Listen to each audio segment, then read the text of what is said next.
Hello दोस्तों, स्वागत है आपका आज के हमारे नए क्लास में बीएससी सेकेंड सेमेस्टर फिजिक्स में। आज हमारा टॉपिक हम पढ़ेंगे फर्स्ट लॉ ऑफ थर्मोडायनेमिक्स। इससे पहले क्लास में हमने आपको पढ़ाया था जीरोथ लॉ।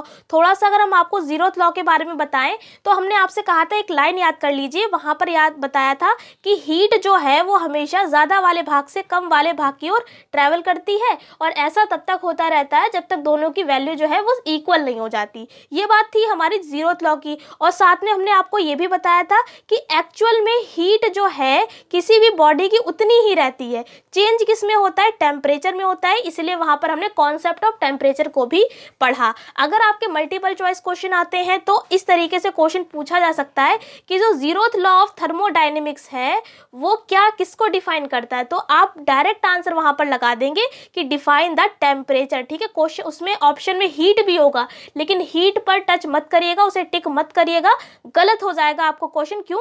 क्योंकि हीट का एक्चुअल में कोई चेंज होता ही नहीं, क्योंकि हीट जितनी है किसी बॉडी की उतनी ही रहती है। बस चेंज किस में होता है, टेम्परेचर में चेंज होता है, मतलब कि तापमान में होता है। और टेम्परेचर के बारे में हमने आपको बताया भी था कि कोई बॉडी कितनी ज़्यादा ठंडी है या कितनी ज़्यादा गर्म है, तो वो बताता है उसके टेम्परेचर को। ये बातें थी हमारी पिछले क्लास की। आज हम पढ़ेंगे फर्स्ट लॉ ऑफ थर्मोडायनेमिक्स। अगर आपके पेपर डिस्क्रिप्टिव होंगे या ऑब्जेक्टिव वाले होंगे तो दोनों ही बेस पर आपका ये जो फर्स्ट लॉ है ये काफ़ी इंपॉर्टेंट है, इसे छोड़ने की भूल मत करिएगा।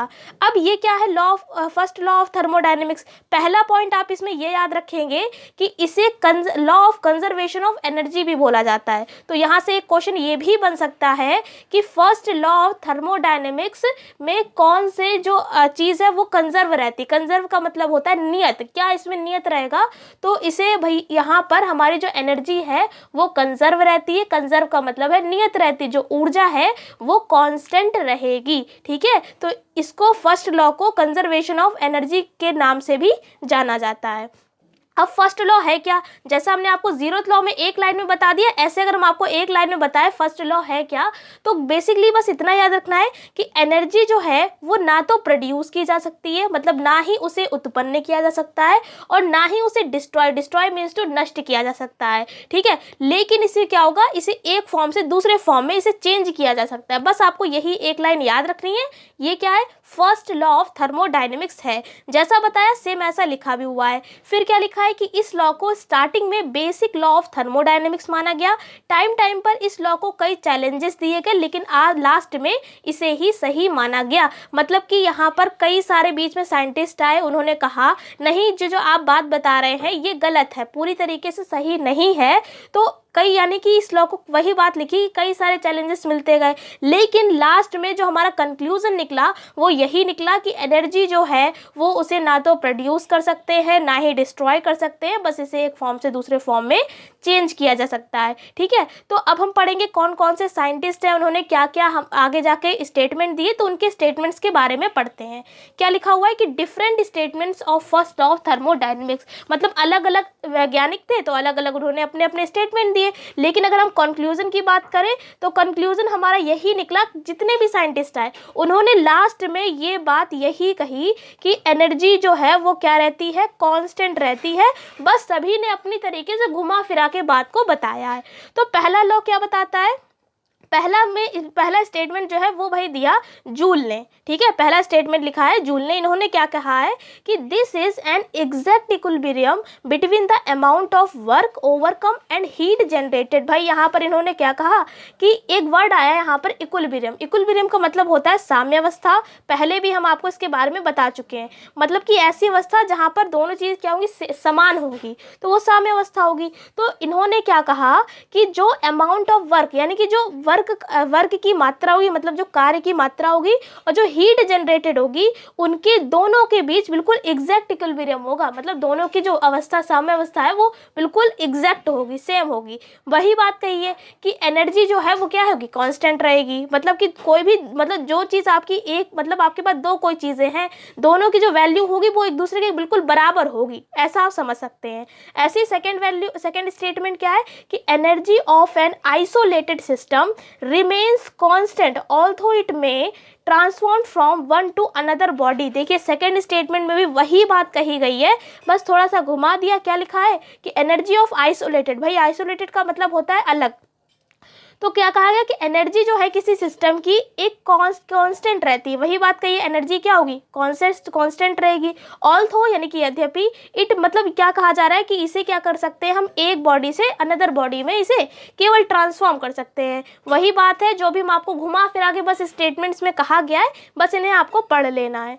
ऐसी थर्ड स्टेटमेंट क्या है, total energy of the system and surrounding remains constant. भाई सिस्टम और सराउंडिंग के बारे में तो हमने आपको पहले ही क्लास में बताया था।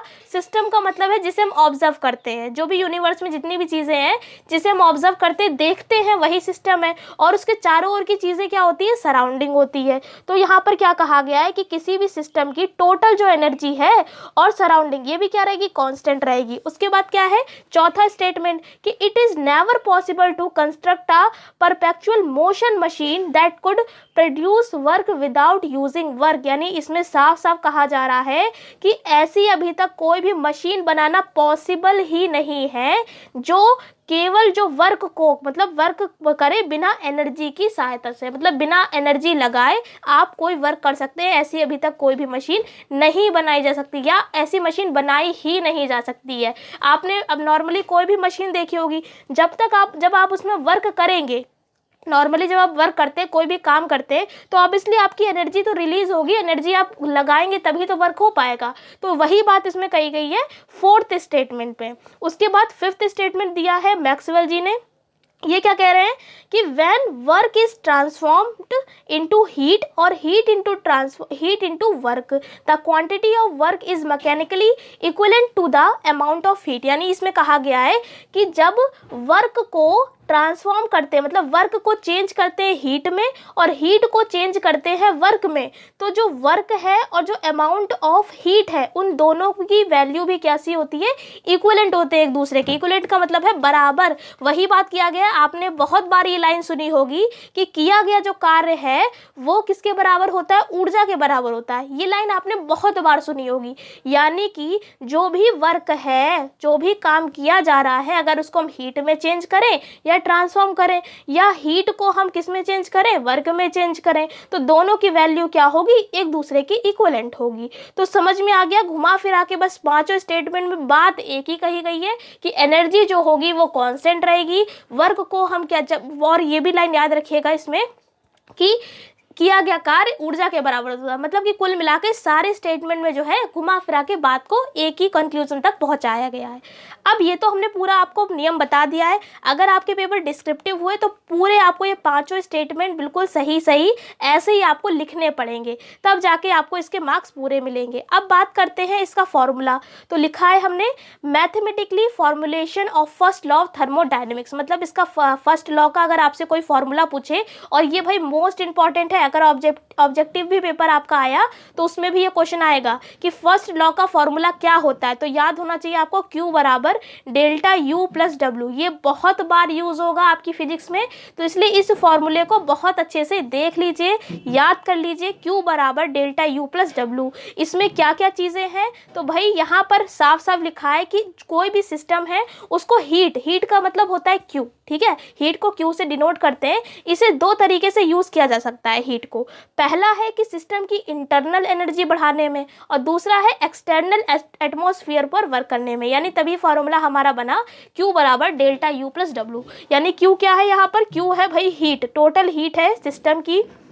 हमने आपको इंटरनल एनर्जी के बारे में भी पढ़ाया था कि जो भी किसी भी सिस्टम की जो इंटरनल एनर्जी होती है वो सभी की एडिशन होती है, मतलब जोड़ होती है। तो यहाँ पर ये जो डेल्टा U है, U क्या है, इंटरनल एनर्जी, और डेल्टा का मतलब यहाँ पर परिवर्तन से है। और ये जो W है बाहर, ये जो प्लस का W लिखा है, W का मतलब है जो बाहरी वातावरण पर कार्य किया जाता है। यानी कि अगर हीट हो जो है वो केवल दो तरीके से यूज़ करी जा सकती है। पहला, आप अंदर भी एक काम हो रहा है, एक बाहर काम हो रहा है, बस आप ऐसे याद रखिए। यानी एक बार अंदर के लिए आप एनर्जी यूज़ करेंगे तो वहाँ पर भी हीट का होगी, ठीक है। और दूसरा है बाहरी वातावरण पर काम करने में खर्च होता है। तो वही फॉर्मूला बन गया Q बराबर डेल्टा U प्लस W। तो ये तो एक हमारा मल्टीपल चॉइस का क्वेश्चन भी बन सकता है। उसके बाद इस तरीके से भी अगर हो सकता है ना आए, ऐसे भी आपके ऑप्शन में आ सकता है। तो आप तो सोचेंगे कि Q बराबर डेल्टा U प्लस W होता है।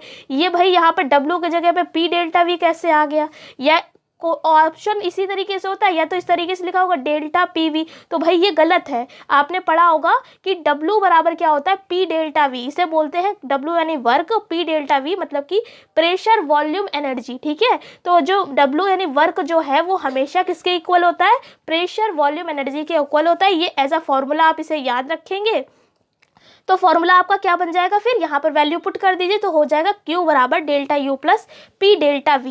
अब यहाँ से देखिए 2 क्वेश्चन बन गए हैं आपके, 100% इससे एक ना एक क्वेश्चन आपके एग्जाम में ज़रूर आएगा अगर मल्टीपल चॉइस क्वेश्चन आते हैं। बिल्कुल सेम ऐसे लिखा होगा कि फॉर्मूला बताइए, या तो ये फॉर्मूला लिखा होगा या ये लिखा होगा, और ध्यान से बिल्कुल टिक करिएगा, क्योंकि अगर डेल्टा इधर इधर हुआ तो आपका क्वेश्चन जो है वो गलत हो जाएगा और पूरा 1 नंबर आपका कट जाएगा, ठीक है। सही है तो पूरा 1 नंबर आपको मिल जाएगा।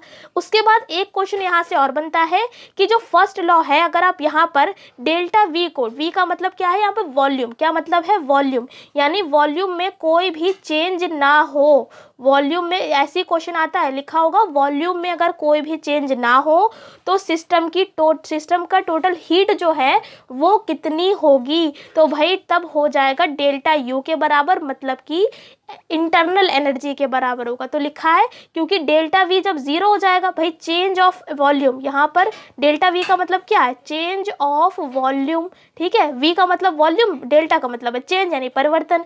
तो जब इसमें कोई भी चेंज नहीं होगा, चेंज का मतलब है यानी ये कांस्टेंट रहेगा, कांस्टेंट का मतलब है इसकी वैल्यू 0 होगी, जब ये 0 होगी तो ये पूरा 0 हो जाएगा, केवल इतना बचेगा, ठीक है। तो ये भी आपका ऑप्शन में आ सकता है। तो जिस तरीके से जो भी पॉसिबिलिटी थी क्वेश्चन आने की वो हमने आपको बता दिया है।